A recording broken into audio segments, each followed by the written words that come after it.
नमस्कार दोस्तों, स्वागत है आपका रामानुज मैथ क्लासेस की चैनल पर। दोस्तों आज हम थ्री डायमेंशनल पर बेस्ड क्वेश्चन लेकर के आए हैं जो कि आपके पिछले सालों में पूछे गए हैं आरपीएससी एसीएफ हो, चाहे फर्स्ट ग्रेड, सेकंड ग्रेड या आरएस प्री के एग्जाम में हो।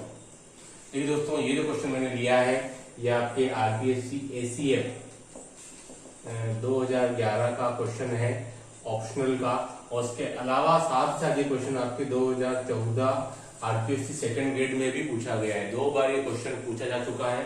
अच्छा क्वेश्चन है 3D का। देखिए क्वेश्चन क्या है, यदि एक रेखा निर्देशी अक्षों के साथ अल्फा बीटा गामा कोण बनाती है तो sine square alpha, sine square beta plus sine square gamma की वैल्यू आपको फाइंड आउट करनी है। If a straight line makes angle alpha beta gamma with direction with given axis, then find the value sin square alpha, sin square beta and sin square gamma। ठीक है दोस्तों, इसमें एक important चीज आई है। उसके लिए मैं आपको एक इंपॉर्टेंट टर्म है इसमें, डायरेक्शन कोसाइन मतलब दिक्कोज्या। ठीक है, तो उसके बारे में थोड़ा सा बेसिक नॉलेज दे देता हूं कि डायरेक्शन कोसाइन क्या है, दिक्कोज्या क्या है। उसके बाद हम ये क्वेश्चन शुरू करेंगे। चलिए दोस्तों, मैंने इसमें एक फिगर ड्रॉ किया है। एक्स वाई जेड 3 एक्सिस हैं क्योंकि हम 3D की बात कर रहे हैं। O ओरिजिन पॉइंट है, मूल बिंदु। P कोई पॉइंट है 3D में जिसके कोऑर्डिनेट एक्स वाई और जेड है। और OP कोई रेडियस वेक्टर है, कोई स्ट्रेट लाइन है जिसकी की डिस्टेंस r है। ठीक है, ये जो OP वेक्टर है या स्ट्रेट लाइन है वो एक्स एक्सिस के साथ की पॉजिटिव डायरेक्शन के साथ अल्फा एंगल बनाती है, ये वाला। वाई एक्सिस के साथ में ये लाइन ओपी बीटा एंगल बनाती है। और यही line straight line OP Z axis के साथ में गामा एंगल बनाती है। तो दोस्तों, व्हाट इज डायरेक्शन कोसाइन क्या होता है कि यदि कोई स्ट्रेट लाइन एक्स वाई और जेड एक्सिस के साथ जो भी एंगल बनाती है उनका कोसाइन जो होता है वो डायरेक्शन कोसाइन कहा जाता है, जिसे कि हम एल, एम और एन से डिनोट करते हैं। ठीक है, एल, एम और एन से डिनोट करते हैं। ठीक है, तो अगर कोई कहे कि भाई रेखा ओपी की दिक्कोज्याएं कौन कौन सी हैं, तो आप कहेंगे कॉस अल्फा, कॉस बीटा और कॉस गामा। एक बात ध्यान रखना है कि डायरेक्शन कोसाइंस यानी कि डीसीज को कोष्ठक में नहीं लिखा जाता है, कोष्ठक में नहीं लिखते हैं। यह बात आपको ध्यान रखनी है। इसको जो लिखने का तरीका है वो कभी भी ब्रैकेट में नहीं आता है। चलिए अब देखिए बात, ये दूसरा फिगर क्या बना हुआ है। ठीक है, दूसरा फिगर है जैसे कि अगर मैं एक स्ट्रेट लाइन ओपी की बात करूं तो मुझे 3 डायरेक्शन कोसाइंस मिली, that is cos alpha, cos beta और कॉस गामा। मैंने इसी लाइन ओपी को रिवर्स डायरेक्शन में ले आया हूं क्योंकि हम 3D की बात कर रहे हैं। ठीक है, तो एक अगर ओपी अगर बाहर की तरफ है तो एक लाइन में पीछे की तरफ ले जाऊंगा। तो अगर मैं इस ओपी की रिवर्स लाइन मैंने यहाँ डॉट डॉट डॉट करके लिखी है तो दोस्तों इसके लिए भी मेरे को डायरेक्शन कोसाइंस मिलेंगी। कहने का मतलब कोई भी लाइन स्ट्रेट लाइन होती है उसके मुझे 3 नहीं बल्कि 3 और मतलब टोटल 6 सेट डायरेक्शन कोसाइंस मिलती हैं। कैसे? ओपी की मैंने एक रिवर्स बैक में मैंने पीछे ले आया हूं। ऐसे कैसे? जेड एक्सिस के लिए एक रिवर्स में, एक्स एक्सिस के लिए रिवर्स और वाई एक्सिस के लिए रिवर्स। तो दोस्तों हर एक के लिए अगर मैं रिवर्स की बात करूंगा तो आप देखेंगे कि मुझे कौन कौन से एंगल बनेंगे।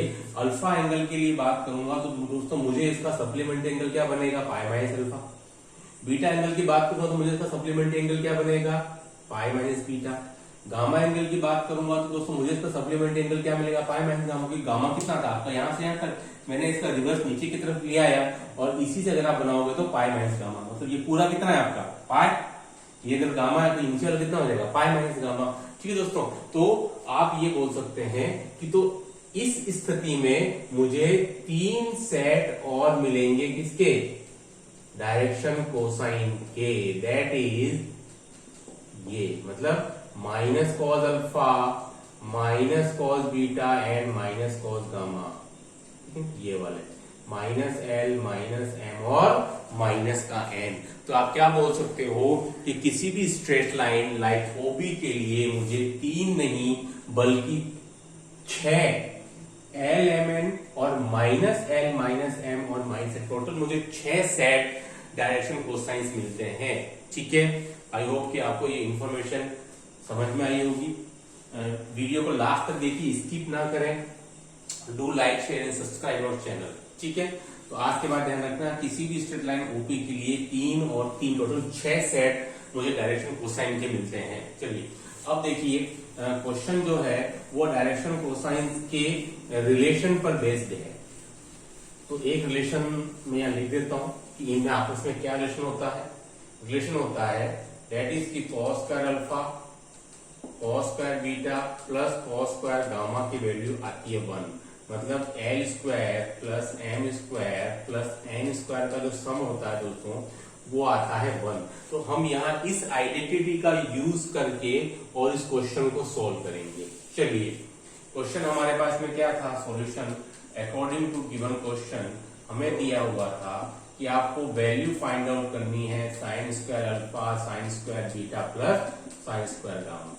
दोस्तों हम साइन को कॉस की टर्म में कन्वर्ट करेंगे तो मैं साइन स्क्वायर अल्फा को लिख सकता हूँ 1 minus cos square alpha sine square beta को लिख सकता हूँ 1 minus cos square beta sine square gamma को लिख सकता हूँ 1 माइनस कॉस स्क्वायर गामा।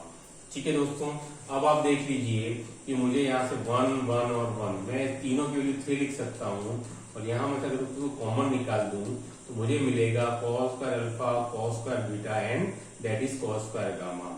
और इसकी वैल्यू मुझे पता है कितनी होती है, 1 होती है। तो दोस्तों मुझे इस क्वेश्चन का जो फाइनल आंसर आएगा दैट विल बी 2। ठीक है, तो इस क्वेश्चन का जो आंसर आएगा वो कितना होगा, दैट विल बी 2। एक अच्छा क्वेश्चन है, 2011 आरपीसी एसीएफ और 2014 आरपीसी सेकंड ग्रेड में क्वेश्चन पूछा जा चुका है।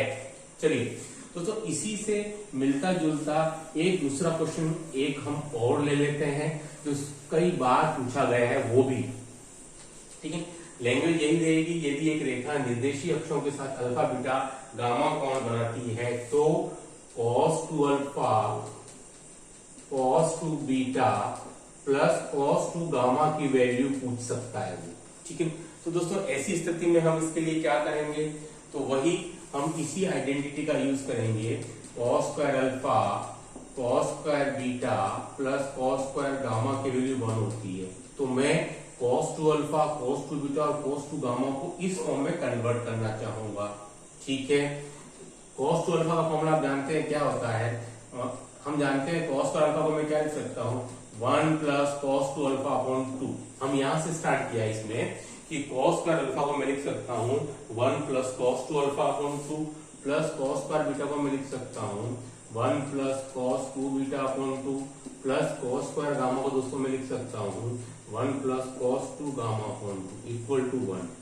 ठीक है, तो यहां से जो आपको चाहिए आप 2 एलसीएम ले आकर के cos मल्टीप्लाई कर दीजिए और मुझे cos 2 alpha plus cos 2 beta plus cos 2 gamma की वैल्यू कितनी आ जाएगी, that will be 2 minus 3 equal to minus का 1। ये हमारा फाइनल आंसर आ जाएगा। ठीक है दोस्तों, तो ये दो क्वेश्चन हैं जो कि जनरली आपके डायरेक्शन कोसाइन पर बेस्ड आते रहते हैं। चलिए अब आते हैं नेक्स्ट क्वेश्चन पर। पहले हम दो वीडियोस के अंदर 11th और 12th लेवल का जो 3D है उस पर बेस्ड क्वेश्चन सॉल्व करेंगे। उसके बाद आगे के वीडियोस में हम जो ग्रेजुएशन लेवल का जो आपके 3D है, मतलब स्फीयर, सिलेंडर और कॉन, जो 3 टॉपिक जनरली आते हैं उन पर बेस्ड क्वेश्चन को सॉल्व करेंगे। चलिए क्वेश्चन नंबर 2 क्वेश्चन है कि रेखाओं, स्ट्रेट लाइन्स की बात हो रही है, रेखाओं x minus 3 equal two upon 3 y minus 8 upon minus का 1 z माइनस 3 अपॉन 1। एक तो मुझे ये स्ट्रेट लाइन दी हुई है, एक स्ट्रेट लाइन दूसरी दी है that is x plus 3 upon minus का 3 y प्लस 7 अपॉन 2 और z माइनस 6 अपॉन 4 के बीच शॉर्टेस्ट डिस्टेंस SD कितनी है। ये भी एक इम्पोर्टेंट क्वेश्चन है, कई बार पूछा जाता रहता है। लघुत्तम दूरी, ये भी आपके आरपीएससी एसीएफ 2011 का ही क्वेश्चन है। ठीक है दोस्तों, हाँ, इसमें इसने क्या पूछा है वो कि हमें दो स्ट्रेट लाइन दी हुई है, इसने पूछा है कि उनके बीच की दूरी, what is the shortest distance between this two straight line. चलिए दोस्तों, इसके लिए हम एक फॉर्मूला जनरेट करते हैं और उस फॉर्मूले की मदद से उसकी वैल्यू हम फाइंड आउट करेंगे। चलिए मैं इसके लिए एक स्टैंडर्ड फॉर्म लिख देता हूं। मान लो कि मुझे ऐसा कुछ दिया होता, हम यहां से फॉर्मूला जनरेट कर लेंगे। ये मान लो मेरी एक स्ट्रेट लाइन होती और ये मेरी दूसरी स्ट्रेट लाइन होती, जहां L1 M1 N1 और L2 M2 M2 इन दोनों ही स्ट्रेट लाइन की क्या है, डायरेक्शन कोसाइन हो जाएगी। के मध्य जो शॉर्ट डिस्टेंस का जो फॉर्मूला है दोस्तों वो आ जाएगा, that is the formula mod x2 minus x1 y2 minus y1 z2 minus z1 L1 M1 N1 L2 M2 N2, ठीक है। और इसको हम डिवाइड कर देते हैं, यहां तक तो ये तो आ जाएगा इसके डिनोमिनेटर में। ठीक है दोस्तों, अब इसके डिनोमिनेटर में आप क्या लिखोगे, ऐसे cross multiply L1 M2 minus L2 M1 का whole square plus M1 N2 minus M2 N1 का whole square plus L1 N2 minus L2 N1 का होल स्क्वायर। दोस्तों हम इस फॉर्मूले का यूज करके और इस क्वेश्चन का सॉल्यूशन फाइंड आउट करेंगे। चलिए शुरू करते हैं। तो इससे मैं अगर कंपेरिजन करूं तो मुझे क्या क्या मिलेगा। इस फर्स्ट लाइन के लिए x1 की वैल्यू कितनी है 3, y1 की वैल्यू कितनी है 8 और z1 की वैल्यू है 3। ये मेरी होगी फर्स्ट लाइन के लिए। सेकंड लाइन की बात करूं दोस्तों तो x2 की वैल्यू वो भी -3 है। यहाँ आपको ध्यान रखना है, यहाँ गलती हो जाती है, x माइनस x2 है और ये x प्लस 3 दिया हुआ है। दोस्तों x2 की वैल्यू -3 आएगी, +3 नहीं करना है। y2 की वैल्यू आ जाएगी -7 और z2 की वैल्यू आ जाएगी दोस्तों 6, ठीक है। और उसके साथ ही L1 M1 N1 और L2 M2 N2 भी मुझे दिया हुआ है। चलिए अब ये वैल्यू मैं इस दिए हुए फॉर्मूले के अंदर पुट कर देता हूँ शॉर्टेस्ट डिस्टेंस का। ये सबसे इजी मेथड है इसको सोल्व करने के लिए। दूसरा मेथड भी है लेकिन उसको हम यूज नहीं करके इसी मेथड का हम यूज करेंगे। चलिए solution shortest distance value put करते हैं हम, ठीक है दोस्तों। सबसे पहले मेरे को क्या था x2 माइनस x1, ठीक है। चलिए अब हम इसको सॉल्यूशन निकालते हैं x2 माइनस x1 करके। तो कितना था -3 y2 minus y1 -7 -8 z2 minus z1 6 -3 L1 M1 N1 that is 3 -1 1 L2 M2 N2 -3 2 और 4, ठीक है। और इसके डिनोमिनेटर में हम इस टाइप से 3 to 6 -3 +3 हो जाएगा, -3 का होल स्क्वायर प्लस -4 -2 का होल स्क्वायर प्लस 12 +3 का होल स्क्वायर। इसको ऐसे आप चेंज करते रहेंगे, ठीक है। चलिए इसको अब हम एक बार सोल्व कर देते हैं। इसको -6 माइनस का 15 3 3 -1 1 -3 2 4 एंड ये तो कितना हो जाएगा हमारे पास में 9 प्लस 36 और प्लस 225, ठीक है दोस्तों।